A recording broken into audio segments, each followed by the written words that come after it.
মঞ্চ ৭১ কি একটা দেশবিরোধী রাষ্ট্রবিরোধী ষড়যন্ত্র নাকি আসলে একটা ফাঁদ? না হলে তাদের বলা দরকার যে তারা কোন ধরনের ষড়যন্ত্রের ব্যবস্থা করেছিলেন মঞ্চ ৭১ প্ল্যাটফর্মের নামে, যে কারণে এই মঞ্চ ৭১ প্ল্যাটফর্মটিতে বক্তৃতা দিতে যাওয়ার জন্য ব্যক্তিদের বিরুদ্ধে এখন সন্ত্রাসবাদ বিরোধী আইনে মামলা হয়ে গেল। যে তারা সম্পূর্ণ নির্দোষ এবং নিরপরাধ, এবং আজকে যে আইনে তাদেরকে গ্রেফতার করা হয়েছে এই ধরনের কোন রকমের কোনো কার্যক্রম তারা করেন নাই। বর্তমান বাংলাদেশের পরিস্থিতি এমন যে কেউ যদি মুক্তিযুদ্ধ নিয়ে কথা বলে তাহলে তারা ফ্যাসিস্টের দোষর হয়ে যায়, তারা ফ্যাসিস্ট হয়ে যায়। কারোর কোনো এখন স্বাধীনতা নেই। বাংলাদেশ যদি বিশৃঙ্খল হয়, আপনারা যে পরিচয় লুকাইছিলেন, আওয়ামী লীগের সঙ্গে মিলাইছিলেন, ছাত্রলীগের সঙ্গে মিলাইছিলেন, বুয়েটে আবরার ফাহাদের খুনের সঙ্গে জড়িত 7 ছাত্রলীগ নেতাকে আপনারা জামিন করার জন্য চেষ্টা করছিলেন কেন? তারা কি আসলেই ছাত্রলীগ নাকি গোপনে ছাত্র শিবির ছিল? বাংলাদেশ সেনা প্রধানও চীন সফরে, এনসিপিও চীন সফরে একই সময়। এর কারণ কি? তারা চীনের মধ্যে এনসিপি এবং বাংলাদেশ সেনা প্রধান এরা একটি বৈঠক করবে বাংলাদেশের পরিস্থিতি নিয়ে। দর্শক, নতুন একটা নিউজ আপনাকে স্বাগতম। প্রিয় দর্শক, গতকাল ৭১ মঞ্চের একটা গোল টেবিল আলোচনা থেকে বীর মুক্তিযোদ্ধা লতিফ সিদ্দিকী এবং সাংবাদিক মঞ্জুরুল আলম পান্না সহ 15 জনকে গ্রেপ্তার করা হয়েছে। প্রিয় দর্শক, এই বিষয়টাকে আপনি কিভাবে দেখছেন? অর্থাৎ আপনি কি মনে করছেন তাদেরকে গ্রেপ্তার করা ঠিক হয়েছে, নাকি মনে করছেন যে না, তাদেরকে গ্রেপ্তার করা ঠিক হয়নি? অবশ্যই আপনার মূল্যবান মতামতটি এই ভিডিওর কমেন্টে জানিয়ে দিন। প্রিয় দর্শক, এছাড়াও ভিডিওর শুরুতেই যে অংশবিশেষগুলো দেখেছেন তার বিস্তারিত আলোচনা একটু পরেই দেখতে চলেছেন। তো দর্শক, এই বিষয় নিয়ে বেশি কথা বাড়াতে চাই না, চলুন দেখে আসবো আজকে সেই কাঙ্ক্ষিত ভিডিওগুলো। তবে তার আগে বলবো, যারা প্রতিনিয়ত আপডেট খবর দেখতে চান তাহলে অবশ্যই আমাদের চ্যানেলটি সাবস্ক্রাইব করে পাশে থাকা বেল আইকনটি ক্লিক করে দিন। আর যারা ইতিমধ্যেই চ্যানেলটি সাবস্ক্রাইব করে রেখেছেন তাদেরকে অসংখ্য ধন্যবাদ। তো চলুন দর্শক, ভিডিওটিতে একটি লাইক দিয়ে আমরা ধারাবাহিকভাবে সবগুলো ভিডিওর আলোচনা দেখে আসি। আয়োজককে জেডাই খান পান্না, সভাপতিকে ডক্টর কামাল হোসেন।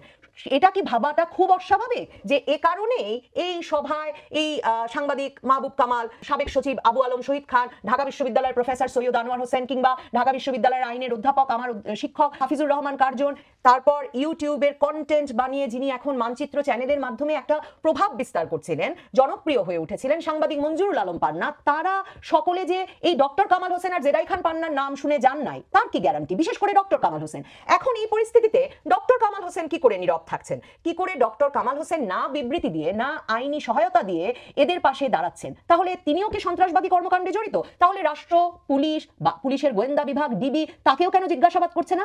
জেডাই খান পান্না কোথা থেকে মুক্তিযোদ্ধাদের এত বড় মুখপাত্র হয়ে উঠলেন? দেখেন, ডক্টর কামাল হোসেনের সামনে আপনাদের গতকালও মনে করিয়েছি, মুস্তফা মহসিন মন্টু, গণফোরাম নেতা, সাবেক আওয়ামী লীগ নেতা, তার স্মরণ সভায় মুক্তিযোদ্ধাদের ভেতর থেকে এই দাবি উঠেছিল যে ডক্টর কামাল হোসেনকে দেখে মুক্তিযোদ্ধারা আবেগাপ্লুত হয়ে জয় বাংলা জয় বঙ্গবন্ধু স্লোগান দিয়েছিল প্রেস ক্লাব মিলনায়তনে, এবং এমন দাবি তুলেছিল যে মুক্তিযোদ্ধাদের একটা প্ল্যাটফর্ম গড়ে তোলা হোক এবং ডক্টর কামাল হোসেনের নেতৃত্বে তারা যাতে 32 নম্বরে যেতে পারেন। গতকাল তিনি নিজেই সভা ডাকলেন এবং তাদের নামে বাংলাদেশে এখন এই কথা বলার এক রকমের অবরুদ্ধ পরিবেশের মধ্যে যেই ব্যক্তিরা কথা বলছিলেন বিভিন্ন পরিসরে, তারা একত্রে যুক্ত হন এবং যারা আসলে জামায়াতে ইসলামী, এনসিপি এদের বাইরে একটা ভিন্ন পরিসর দাঁড় করাতে চাইছিলেন, যারা বলছিলেন যে বাংলাদেশের সংবিধান বজায় রাখতে হবে, বাংলাদেশের মুক্তিযুদ্ধ 1971 একটা গুরুত্বপূর্ণ ঘটনা, এই ঘটনাকে অস্বীকার করলে চলবে না, সেই ব্যক্তিদের সবাইকে জড়ো করা হলো একটা নিরাপত্তাহীন মিলনায়তনে, একটা ঘরের মধ্যে, এবং অনুষ্ঠান শুরু হতে পারলো না। একজন বক্তৃতা দিতে না দিতে সেখানে জুলাই যোদ্ধা নামক সংগঠনটি উপস্থিত হলো, যেটা একরকমের কিন্তু প্রত্যাশিত হওয়ার কথা। মানে যথাযথ নিরাপত্তার ব্যবস্থা না হলে যেটা মানুষ আশা করার কথা যে ডক্টর কামাল হোসেন আসা মানেই তিনি এসবের ব্যবস্থা করে এসেছেন, এবং ডক্টর কামাল হোসেন একটা সভায় উপস্থিত থাকা মানে হঠাৎ করে মব এসে এটা করার সাহস করবে না, সেই ডক্টর কামাল হোসেন সভাপতি অনুপস্থিত। ওই বক্তারা সকলে জানতেন, আমি পরবর্তীতে তাদের কারো সঙ্গে যোগাযোগে জেনেছি যে তারা সকলে জানতেন ডক্টর কামাল হোসেন পথে আছেন, অ্যাডভোকেট জেডাই খান পান্না পথে আছেন, কিন্তু তারা কেউ আর পৌঁছলেন না। 3 ঘন্টা তারা কিন্তু প্রায় ডিআরইউতেই অবরুদ্ধ ছিলেন, কিন্তু ওই মিলনায়তনে তো পৌঁছলেনই না। এরপর 12 ঘন্টা যখন এদের একটা অংশকে, প্রায় 15-16 জনকে ডিবি অফিসে আটকে রাখা হলো, সন্ত্রাসবাদ বিরোধী আইনে শেষ পর্যন্ত মামলা দেওয়া হলো রাত 11টার পর, কেউ না ডক্টর কামাল হোসেন না অ্যাডভোকেট জেডাই খান পান্না কেউ পৌঁছলেন না। আমার মনে হয় পরিষ্কারভাবে এর ব্যাখ্যা এই দুইজন আইনজীবীর দেওয়া দরকার। না হলে তাদের বলা দরকার যে তারা কোন ধরনের ষড়যন্ত্রের ব্যবস্থা করেছিলেন মঞ্চ ৭১ প্ল্যাটফর্মের নামে, যে কারণে এই মঞ্চ ৭১ প্ল্যাটফর্মটিতে বক্তৃতা দিতে যাওয়ার জন্য বা তাদের নাম শুনে উপস্থিত হওয়ার জন্য ব্যক্তিদের বিরুদ্ধে এখন সন্ত্রাসবাদ বিরোধী আইনে মামলা হয়ে গেল এবং তাদের আদালতে চালান দেওয়া হয়েছে। এটা জানাটা অত্যন্ত গুরুত্বপূর্ণ হয়। না হলে যে প্রশ্ন আমি করতে চাই সরাসরি, সেটা হচ্ছে মঞ্চ ৭১ কি একটা দেশবিরোধী রাষ্ট্রবিরোধী ষড়যন্ত্র নাকি আসলে একটা ফাঁদ? কিসের ফাঁদ? যারা কথা বলছিলেন, যারা আগামীতে কথা বলতে পারেন, যারা কথা বললে এবং একত্র হলে, ঐক্যবদ্ধ হলে একটা সমস্যার সৃষ্টি হতে পারে, একটা আওয়াজ উঠতে পারে, যে আওয়াজটা এখন দমিয়ে রাখার চেষ্টা হচ্ছে, সেই সকল ব্যক্তিদেরকে একটা ঘরে এনে আসলে একটা ফাঁদ পাতা হয়েছিল এবং সেই ফাঁদ থেকে ধরে নিয়ে যাওয়া হয়েছে ব্যক্তিদেরকে, যাতে কারো ইউটিউব চ্যানেল আর কোনো কথা বলতে না পারে। কোনো শিক্ষক হাফিজুর রহমান গার্জনের মতো যারা জাতীয় আন্তর্জাতিক মিডিয়ায় কথা বলছিলেন সংবিধান বিষয়ে, পুলিশ হত্যার যে বিচার হচ্ছে না, ওই বিচারটা না হলে যে ছাত্র হত্যার বিচার সম্ভব হবে না বা প্রশ্নমুক্ত হবে না, সেসব বিষয়ে কথা তুলছিলেন। এই প্রত্যেকটি ব্যক্তিকে আসলে এক রকমের এই ফাঁদে ফেলে আটকে ফেলা হলো।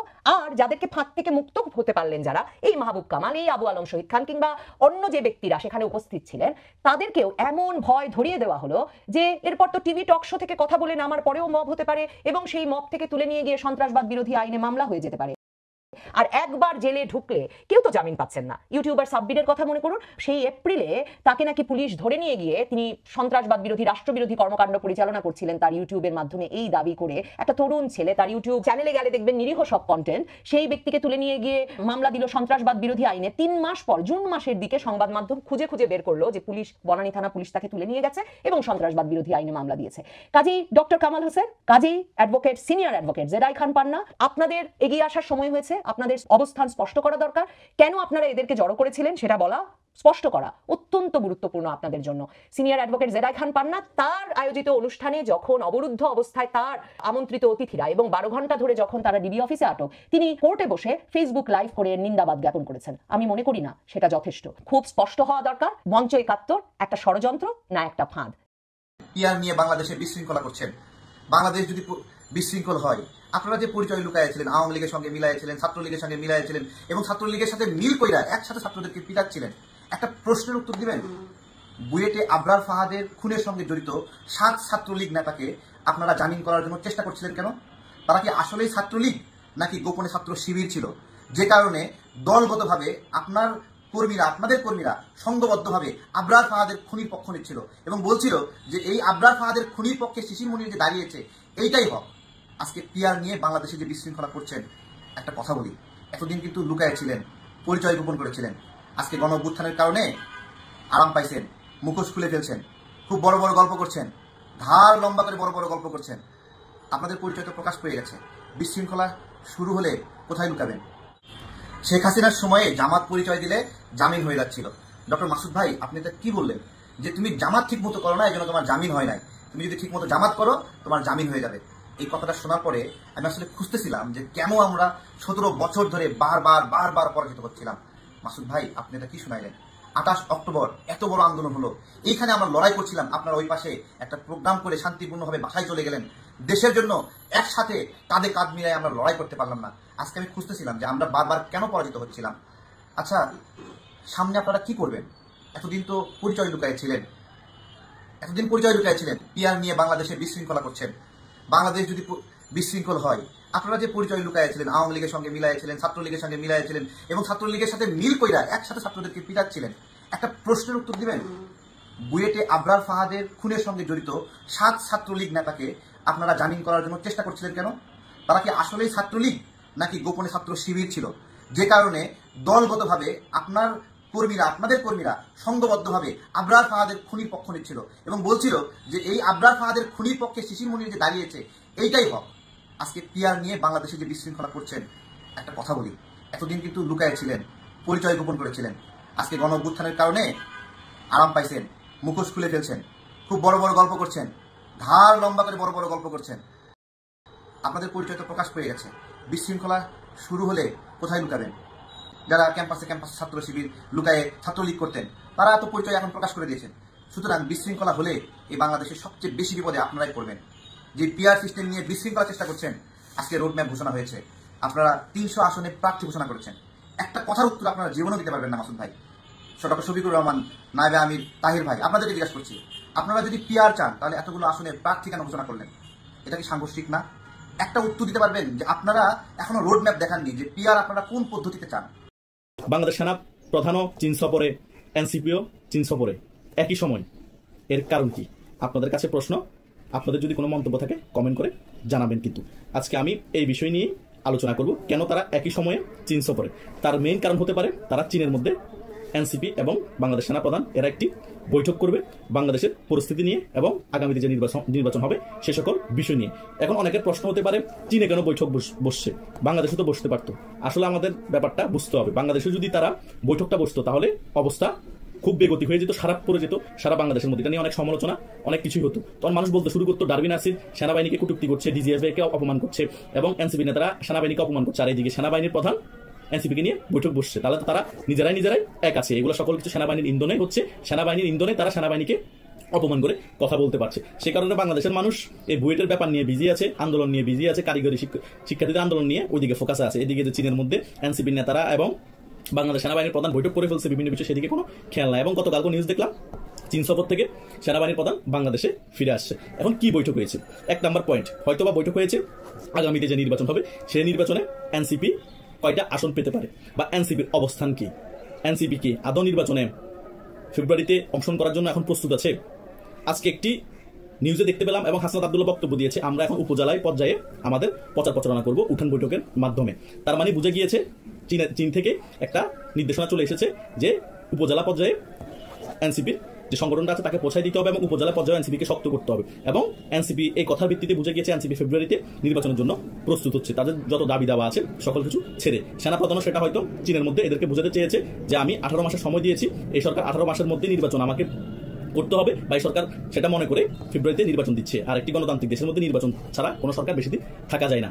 এই সামগ্রিক বিষয়ে আলোচনা হয়েছে এবং এনসিপিকে একটা ভালো একটা আসন কিভাবে নিয়ে দেওয়া যাবে বা বিএনপির সাথে একটা সমঝোতা করে দেওয়া যাবে সে সকল বিষয়েও কিন্তু সেনাপ্রধানের সাথে আলোচনা হয়েছে। কারণ সেনাপ্রধানের সাথে বিএনপির অনেক সিনিয়র নেতৃবৃন্দ এখন আলোচনা হচ্ছে এবং কিছুদিন আগে বিএনপির একটি প্রোগ্রামের মধ্যে সেনাপ্রধান বক্তব্য দিয়েছে, আমরা সকলে দেখতে পেয়েছি। ওই 11-11 মতো সেনাপ্রধান যেভাবে শেখ হাসিনাকে নির্বাচনের মাধ্যমে ক্ষমতা যদি পায় আওয়ামী লীগ কিভাবে সেফ এক্সিট দিবে সেটা একটা সমঝোতা হয়েছিল, সেম ভাবে এখন একটি নির্বাচনের মাধ্যমে বিএনপিকে ক্ষমতা বুঝিয়ে দিয়ে বাংলাদেশ সেনাবাহিনীর প্রধান ওয়াকারুজ্জামান এবং ডক্টর নুসেরা কিভাবে সেফ এক্সিট পাবে সেটার একটি সমঝোতা মোটামুটি হচ্ছে, হয়তোবা হয়ে গিয়েছে। কারণ এনসিপির ব্যাপারটা বাকি ছিল যে এনসিপি কতটা আসন পাবে এবং বিএনপির সাথে কিভাবে আঘাত করে সুন্দর একটি নাটকীয় নির্বাচন সংগঠিত করবে। এখন দফা এখনো ভালোভাবে হয়নি কাদের সাথে, জামাতের সাথে। কারণ জামাত এখনো আসনের ব্যাপারগুলো বিএনপির সাথে বন্টন হয়নি, জামাত এখনো পিয়ারে অনর আছে। কারণ যত বেশি পিয়ারে অনর থাকবে তত বেশি জামাতের আসন বাড়বে। কেন বাড়বে? বিএনপি তখন চাপে থেকে জামাত যদি এখন 15টা আসন পায়, জামাত তখন চেয়ে বলবে 50টা আসন আমাদের দিতে হবে। তখন বিএনপি চিন্তা করবো অন্তত নাইমামার থেকে কানামামা ভালো, জামাতের সাথে যদি সমঝোতা না করেন তাহলে তো নির্বাচনই হবে না। তাই অন্তত জামাতকে 50টা আসন দিয়ে হলো চুপচাপ রাখি, নির্বাচনটা হয়ে যাক, আমরা ক্ষমতায় আসি। কারণ আমরা 20 বছর ক্ষমতা বাহিরে আছি। এই সকল সার্বিক বিষয় নিয়ে সেনাবাহিনী প্রধানের সাথে বৈঠক এবং সেনাবাহিনীও এনসিপিকে বোঝানোর চেষ্টা করেছে নির্বাচন হলেই দেশের জন্য মঙ্গলজনক এবং নির্বাচন যারা 2 বছর পরে হয় কোনো লাভ নাই, তোমরা হয়তো আহামরি আসন পাবা না। এখন আমি বিএনপির সাথে কথা বলে তোমাদের সাথে একটা সমঝোতা করে দিই, তোমরা নির্বাচনের প্রক্রিয়া গ্রহণ করো এবং তোমরা বিভিন্ন জেলার মধ্যে পদচারণ করেছো, এখন উপজেলা পর্যায়েও তোমরা পদচারণ করো, প্রচার শুরু করো। হাতে এখনো 6 মাস আছে, 6 মাসের মধ্যে তোমাদের 300 আসনের প্রার্থী রেডি করে ফেলো। সেই কারণে হাসনাত আব্দুল্লাহ আজকে উপজেলা পর্যায়ে যে প্রোগ্রাম করবো, উঠান বৈঠক করবো, সকল কিছু সংবাদ মাধ্যমে এসে বলেছে। আরো অনেক গোপনীয় হয়তো বৈঠকের মধ্যে আলোচনা হতে অনেক কিছু হতে পারে, সেগুলোতে আমরা ধারণা করে বলতে পারি, কিন্তু এক্স্যাক্টলি বলতে পারবো না যে সেনাবাহিনীর সাথে আরো কি কথা হয়েছে। কিন্তু যেগুলোই হয়েছে খুবই গুরুত্বপূর্ণ কথা হয়েছে। আর সেনাবাহিনীও চাচ্ছে যে উদীয়মান যে দলটা আছে এনসিপি, তাদেরকে পিছের থেকে সাপোর্ট দিয়ে হলো তারা আগামীতে একটি পাওয়ারফুল রাজনৈতিক দল হিসেবে গড়ে উঠুক। তাই ওয়াকারুজ্জামানের সাথে এনসিপির চীনের মধ্যে যে বৈঠকটা হয়েছে সেই বৈঠকের ফল কিন্তু আমরা 1 মাস 2 মাসের ভিতর সকল কিছু জনসম্মুখে দেখতে পাবো যে আগামী নির্বাচনে আদৌ কি সুন্দরভাবে একটি নির্বাচন উপহার দিতে পারবে এনসিপি, জামাত সকলকে অংশগ্রহণ করবে নাকি হিতে বিপরীত হয়ে যাবে, আসন ভাগাভাগি এখনো ঠিকভাবে সমঝোতা হয়নি, সেটাও কিন্তু আমরা দেখতে পাবো আগামী কিছুদিনের মধ্যে। তো দর্শক, দেখলেন আজকের ভিডিওগুলো। আর এই ভিডিওগুলো সম্পর্কিত যদি কোনো তথ্য বা মতামত থাকে তাহলে তো অবশ্যই কমেন্ট করে জানিয়ে দিন। এতক্ষণ সাথে থাকার জন্য ধন্যবাদ। নিউজটি শেষ করছে এখানেই, ফিরছে আগামী ভিডিওতে নতুন কোনো টপিক নিয়ে। আল্লাহ হাফেজ।